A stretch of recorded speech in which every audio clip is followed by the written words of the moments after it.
Hello everyone. आज हम लोग इस वीडियो लेक्चर में देखेंगे थ्योरी ऑफ स्ट्रक्चर का next part, slope and deflection. तो स्लोप एंड डिफ्लेक्शन हम लोग देखते हैं कि क्या होता है। तो इससे पहले हम लोग देखे थे कि कोई भी कितने टाइप्स के बीम होते हैं, वो वेरियस टाइप के, सिंपली सपोर्टेड, यहाँ पे ये हिंज है, ये रोलर है, कैंटिलीवर, इस टाइप से। तो इसमें वेरियस लोडिंग भी इसमें एक्ट होते रहता है। तो ये पॉइंट लोड हो गया, या ये एक सिंपली सपोर्टेड है, इसमें यूनिफॉर्मली डिस्ट्रीब्यूटेड लोड हो गया। या अगर सिंपली सपोर्टेड है, इसी में क्या है, ये वेरिंग लोड। क्लियर। तो वेरियस टाइप से लोड एक्ट करते हैं। तो ये जो लोड एक्ट हो रहा है इसमें, इस लोड के कारण क्या होगा, ये बीम बेंड होगा इस टाइप से। तो ये जो बेंड हो रहा है, तो मतलब जो एक्चुअल पोजीशन था बीम का, पहले यहाँ पे था, अगर इसको एक्स मानेंगे, अब इसका पोजीशन क्या हो रहा है, पोजीशन चेंज हो रहा है। तो ये जो पोजीशन चेंज हो रहा है, इसी चेंज पोजीशन को हम लोग क्या बोलते हैं, डिफ्लेक्शन। क्लियर। देखिए डिफिनेशन में यही यहाँ पे लिखा हुआ है कि if a beam carry uniformly distributed load और अ पॉइंट लोड, कोई भी बीम है, सिंपली सपोर्टेड हो या कैंटिलीवर हो या ओवर हैंगिंग हो, किसी भी टाइप का बीम, उसमें अगर लोड एक्ट हो रहा है यूनिफॉर्मली डिस्ट्रीब्यूटेड या पॉइंट लोड, तो उसमें क्या होगा, the beam is deflected from is original position. मतलब बीम क्या हो रहा है, डिफ्लेक्ट हो रहा है ओरिजिनल पोजीशन से, पहले जो पोजीशन है उसका, उस पोजीशन से वो क्या हो रहा है, डिफ्लेक्ट हो रहा है। तो इसी इसी पॉइंट को हम क्या बोल रहे हैं कि इस बीम का डिफ्लेक्शन हो रहा है। तो डिफ्लेक्शन यही है।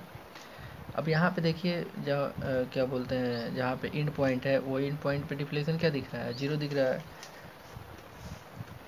तो इस चैप्टर में हम लोग बेसिकली डील करेंगे डिफ्लेक्शन और स्लोप। स्लोप और डिफ्लेक्शन। अब स्लोप क्या होता है, तो जब बीम बेंड हुआ, डिफ्लेक्ट हुआ, तो इस बीम जो बेंड हो रहा है जिस पोजीशन पे, किसी भी पॉइंट पे हम टेंजेंट खींच दीजिए। टेंजेंट क्या होता है, इसके जो पेरीमीटर है उससे टच करके एक कोई लाइन यहाँ पे टेंजेंट खींचे, इस टेंजेंट का जो फिक्स लाइन है उसके अकॉर्डिंग एंगल क्या हो रहा है, जीरो। लेकिन इस पॉइंट पे अगर हम टेंजेंट खींचेंगे तो इसके अकॉर्डिंग ये क्या बना रहा है, थीटा एंगल। और इस पॉइंट पे अगर टेंजेंट खींचेंगे तो ये भी है थीटा एंगल। तो किसी भी पॉइंट पे टेंजेंट जब बेंडिंग हुआ इस बीम का, तो किसी भी पॉइंट पे टेंजेंट जो जो प्रीफेंस जो पहले जो हम लोग का लाइन था, उस लाइन के अकॉर्डिंग जितना एंगल क्रिएट होगा, उसी एंगल को हम क्या बोलेंगे, स्लोप। तो ये अगर ए पॉइंट है, ये अगर बी पॉइंट है, तो पॉइंट ए पे थीटा ए स्लोप और पॉइंट बी पे थीटा बी स्लोप।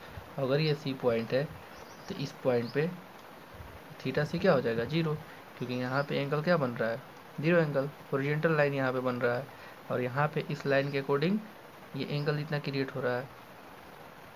तो कोई भी बीम है, किसी भी टाइप का बीम, उसमें वेरियस टाइप का लोड एक्ट हो रहा है, तो उस पर क्या होगा, उसका कुछ रिफ्लेक्शन होगा और उसका कुछ स्लोप होगा। तो बेसिकली इस चैप्टर में हम लोग स्लोप और डिफ्लेक्शन कैसे कैलकुलेट करते हैं, यूनिफॉर्मली डिस्ट्रीब्यूटेड लोड में कितना डिफ्लेक्शन होगा, पॉइंट लोड अगर होगा इस टाइप से, कैंटिलीवर बीम है, ये फिक्स है इसे, तो ये पॉइंट लोड के कारण कितना क्या डिफ्लेक्शन होगा, और कितना क्या सॉरी ये कितना स्लोप होगा, वो सारे हम लोग कैलकुलेट करेंगे। तो इसमें दो टाइप का कर्वेचर क्रिएट हो रहा है। देखिए ये इनफॉर्मली डिस्ट्रीब्यूटेड लोड है, सॉरी इस टाइप से देखिए, ये सिंपली सपोर्टेड है, एक टाइप रोलर एक टाइप हिंज। इसमें अगर पॉइंट लोड लग रहा है W, तो ये जो कर्वेचर बन रहा है, ये कर्वेचर कैसा है, अपवर्ड है।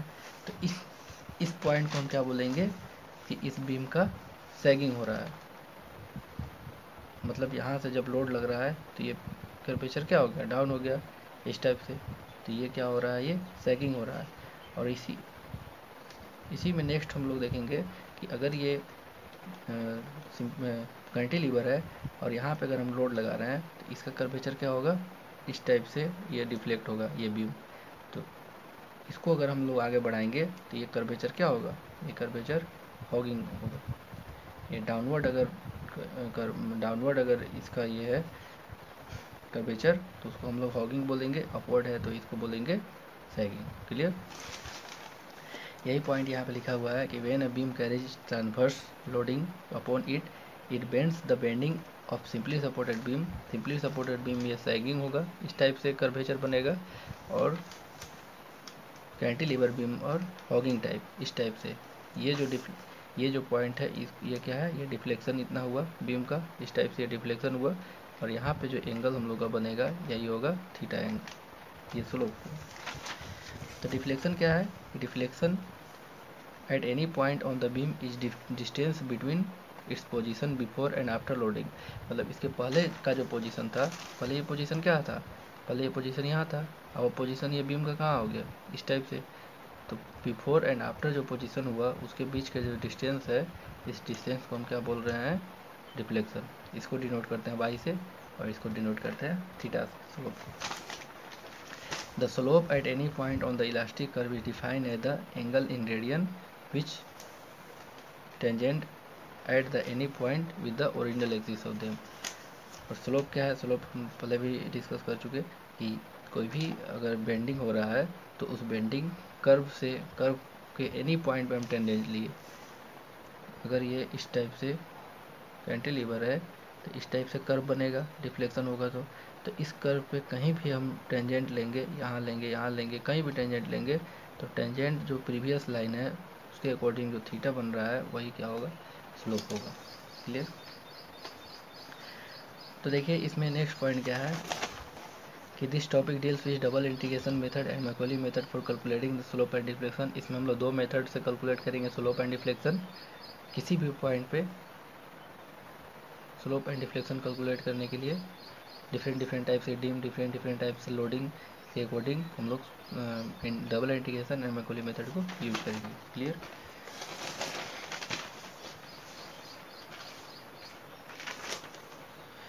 अब यहाँ देखिए concept of deflection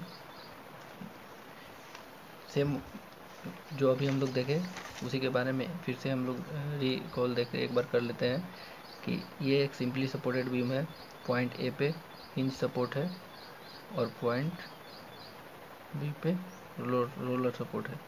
clear. A point, B point और ये डब्लू लोड लग रहा है सेंटर पे। तो ये बेंडिंग इस टाइप से बेंड हुआ और ये जो बेंड हुआ इसको हम लोग क्या बोलेंगे, ये डिफ्लेक्शन इतना हुआ। और यहाँ पे जो हो रहा है ये क्या हो रहा है, स्लोप हो रहा है, theta A and theta B. Clear.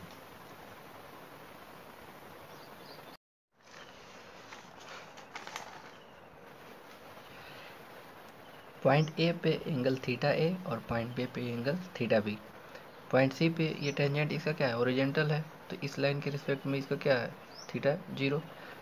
तो पॉइंट सी पे मैक्सिमम डिफ्लेक्शन होता है, ये डिफ्लेक्शन वाई सी। और थीटा कहाँ कहाँ पे मिलेगा, इन पॉइंट पे स्लोप। और स्लोप पॉइंट सी पे 0।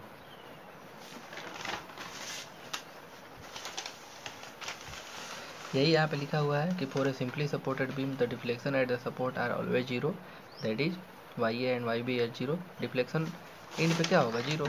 यहाँ पे डिफ्लेक्शन इस पॉइंट पे 0 है, इस पॉइंट पे और इस पॉइंट पे। जैसे जैसे बढ़ते जाएगा पॉइंट से वो डिफ्लेक्शन बढ़ते जाएगा। तो मैक्सिमम डिफ्लेक्शन कहाँ मिलेगा, इस पॉइंट पे।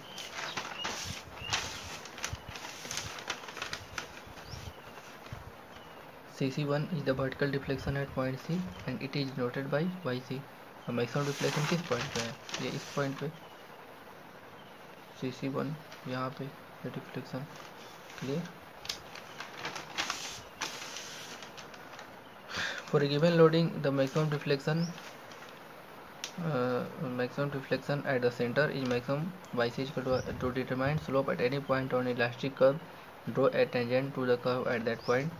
टेंजेंट हम ड्रॉ करेंगे किसी भी पॉइंट से, पहले भी बता चुके हैं कि किसी भी पॉइंट पे इलास्टिक कर्व पे किसी पॉइंट पे अगर हम टेंजेंट ड्रॉ करेंगे तो वो क्या देगा, स्लोप देगा।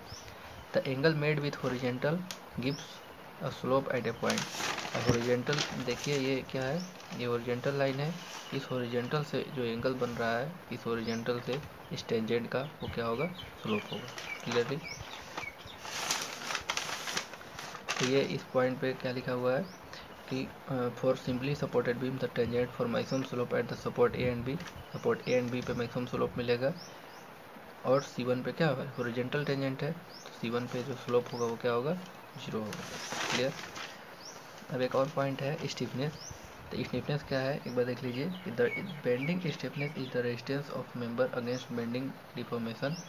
It is the function of Young's modulus C moment plus ये I the beam force section. मतलब सिंपली हम लोग ये समझेंगे कि अगर किसी भी बीम पे हम लोड लगा रहे हैं, क्लियर, यही एक सिंपली सपोर्ट, मान लीजिए बीम, ये कंटिलीवर बीम है, इस पे अगर हम लोड लगा रहे हैं तो लोड लगाने पे जितना वो रजिस्ट करता है बॉडी, उसी को हम क्या बोलते हैं, स्टिफनेस। और ये किसके बराबर होता है, स्टिफनेस इक्वल टू P/W। देखिए जितना कम डिफ्लेक्शन होगा स्टिफनेस उतना ही ज़्यादा होगा, इनवर्सली प्रोपोर्शनल है। मतलब कम स्टिफनेस है, इसका मतलब क्या है कि डिफ्लेक्शन कम हो रहा है। डिफ्लेक्शन कम क्यों हो रहा है, क्योंकि वो बॉडी रजिस्ट कर रहा है, मतलब रोक रहा है डिफ्लेक्शन को। तो डिफ्लेक्शन जितना कम होगा, ये भी क्या है, लोड है। तो किसी भी अगर ये सिंपली सपोर्टेड है इस टाइप से, और इसमें अगर कोई लोड लगाए P, तो ये डिफ्लेक्शन जितना कम होगा, ये वहाँ पे W डिफ्लेक्शन दिखाया है, ये Y भी मान सकते हैं। तो K जो है स्टिफनेस को हम K से दिखाते हैं, K जो है वो किसके बराबर होगा, P/Y। मतलब जितना स्टिफनेस कम होगा, सॉरी, जितना डिफ्लेक्शन कम होगा उतना ही स्टिफनेस ज़्यादा होगा। मतलब बॉडी क्या है, बहुत ज़्यादा रेजिस्ट कर रहा है, तो जितना ज़्यादा रेजिस्ट करेगा लोड को, जितना ज़्यादा रेजिस्ट करेगा डिफ्लेक्शन उतना ही कम होगा, और डिफ्लेक्शन उतना ही कम होगा मतलब स्टिफनेस ज़्यादा होगा। और स्टिफनेस कम कब होगा, जब डिफ्लेक्शन ज़्यादा होगा। क्लियर, ये स्टिफनेस है। इसके बाद हम लोग कल के लेक्चर में देखेंगे स्लोप, डिफ्लेक्शन और कर्वेचर में रिलेशन, और आगे उसका मेथड।